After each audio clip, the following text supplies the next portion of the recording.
taliančine vyjadrím, keď chcem niekomu povedať, určite to zvládneš, dáš to.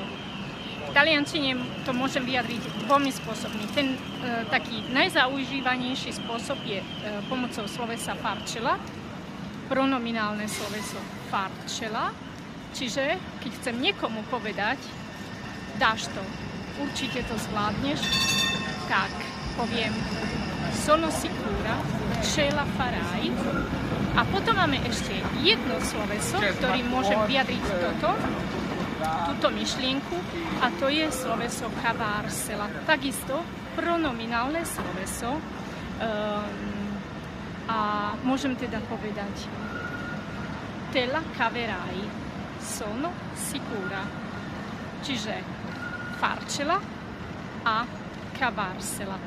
Dve slovesa, ktoré majú ten istý význam. Ak poznáš ešte nejaký iný spôsob, ako vyjadriť túto myšlienku, napíš mi dole do komentárov.